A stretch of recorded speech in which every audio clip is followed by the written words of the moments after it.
Welcome to Awakening You channel. If you appreciate what we do, please support us. Thank you. Dear ones, I am Archangel Michael. It is with great joy and satisfaction that I am here today. We are finishing another cycle on your planet. We don't follow the calendar like you, but we follow every cycle that your planet makes around the Sunday. So come on, let's say that a cycle is coming to an end. And what is important at a time like this? It's not about giving vent to the beliefs, the nonsense that is put forward so that the new cycle is perfect or at least better. Understand the following: what counts for each day, for each moment is what is in your heart, not the clothes you wear, not the place where you are. What's the point of wearing extremely light clothes if your heart is full of hate, anger, resentment? It's no use. It's a pure illusion, to try to show yourself that everything is right, that despite all the wrong things you feel, you are a person who can attract good things. I'm not saying otherwise, just that you will also attract the result of what you emanate. So if you emanate anger, revenge, lack of love, it won't be your light clothes that will change that. You are what you are, not what your clothes do. What does it matter if you are in a beautiful place, in a blessed place, if your heart remains black, remains ugly, remains tight, emanating feelings of very low vibration? So stop fooling yourself. Be authentic, true. The external is of no use. If the external were important, we would see you, we would see every bit of your body. But we don't see it, because the external is just a shell, the external is just a garment that your soul has acquired at this moment. Today many of you are black, a while ago you could have been blonde, or later you could have been dark-skinned. But for us you were just one thing, the same soul, nothing changed. I only changed the clothes you wore, the clothes you chose to wear. So the outside is worthless, the outside is purely, let's say, the product of what you were led to believe, of what you were led to worship. The ephemeral beauty, the very expensive clothes. What's the point of very expensive clothes? Two people, one dressed in rags, the other in very expensive clothes, fall into the mud, what happens? Both will get dirty in the same way. That expensive outfit won't stop the mud from getting dirty.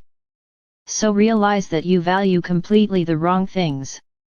A person within your concept, beautiful, beautiful, and an ugly person, both fall into the mud. Who will get dirty? Both and equally.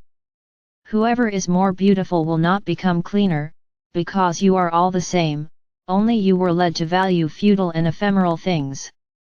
Beauty is fleeting, everyone ages. At this moment, in the incarnations that you have on this planet, no one lives for thousands of years, no one remains with a beautiful body throughout their lives.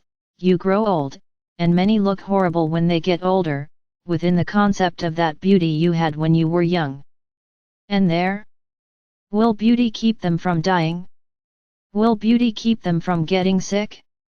Will beauty prevent them from doing anything that someone else, who may not be as beautiful, wants to do? You are all equal, and Father or Mother God is so wonderful, so perfect, that He does not allow us to see you as you see yourselves. We only see light, we only see what you emanate.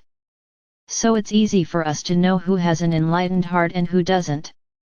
There's no point in that person trying to look good, trying to look wonderful, but their heart is black with hate, with envy, with anger.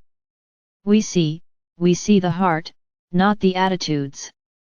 Realize that a person with a black heart, if he does a good deed, that good deed has no value to him, because he is deceiving himself, and the energy that he puts into that possible good deed, is not a good energy, it is a false energy, an energy of contempt. But she tries to look good, and everyone sees her that way, because you don't see people's hearts. You usually see the appearance, you usually see the attitudes.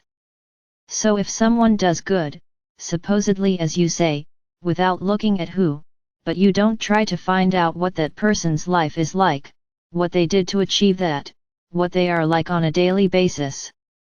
No, you only see that moment when she donates something. So you let yourself be carried away by appearances, you let yourself be carried away by small gestures. Not us, we know exactly what is in each person's heart. There's no way you can fool us. So don't try to look good, to be good with us, because that's no use. Every action done from the heart, your heart increases in light.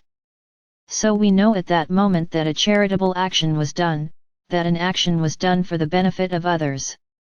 It doesn't matter what you did. It doesn't matter if you donated millions in money or if you just gave a loaf of bread. You did a good deed, and it is this action that makes your heart shine, because it was done from the heart. So don't think that because you donate a lot, you are better regarded than someone who only donates a loaf of bread. No, what counts is your feeling, because often the one who donates a lot is doing it to appease his own ego, and his heart will not be filled with light. Now, the one who donates a loaf of bread, who takes from what he doesn't have, but he does it with so much love, with so much light, that his heart lights up.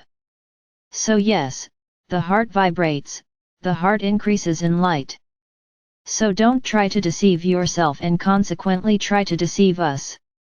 Do things for yourselves, not to try to make us see you as what you are not.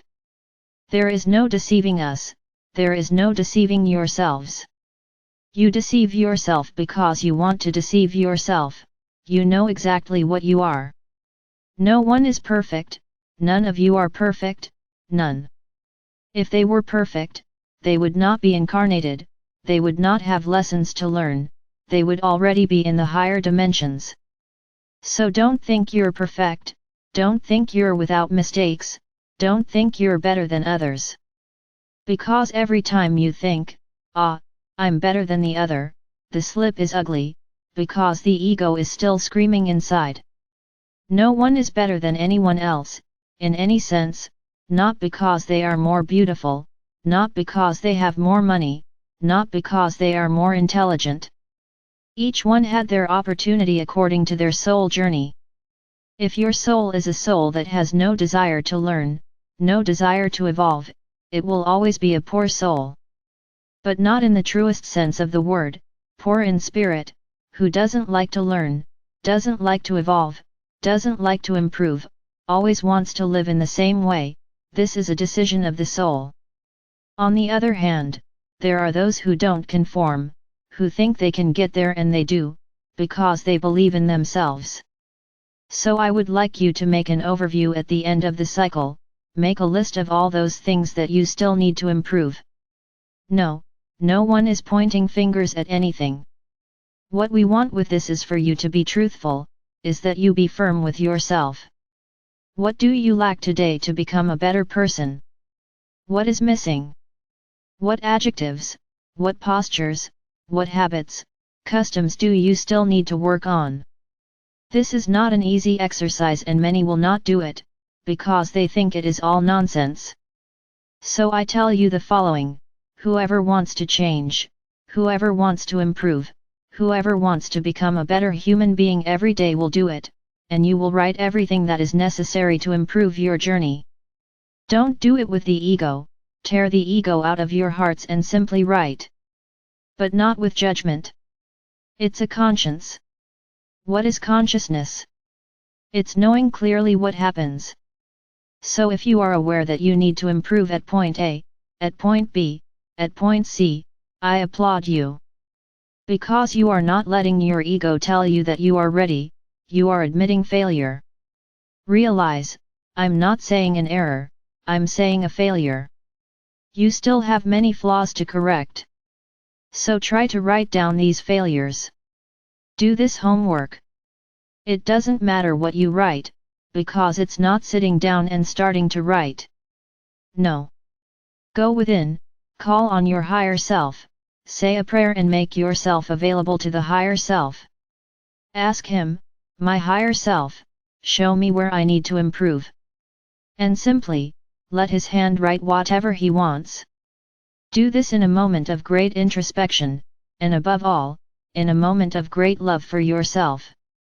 Because this is showing love. Looking for your flaws is not pointing fingers, it is being aware of what needs to be changed, it is being aware of what needs to be improved. And for what purpose? Becoming an increasingly better human being, increasingly ready for higher dimensions. Remember, every flaw corrected is a more enlightened heart. Because you stop making that mistake and the heart lights up, the frequency increases, and the vibration rises. Isn't that what you want? So do this exercise, don't stop doing it. But do it with your heart, do it by letting the higher self speak, because it knows what is needed at this moment to improve your souls, to improve the path of this fractal that is there, ready, or perhaps not, for the fifth dimension. Do it. Let's say this exercise should be ready before our meeting on Wednesday. Get him ready and have him with you next Wednesday. Don't stop doing it, be sure you won't regret it. Once again I just ask that it be done with the heart, but without judgment, without looking at that huge list and getting discouraged. I'll say it again, being aware of each failure is much more important. The number of failures does not matter, than the one who is not aware of anything.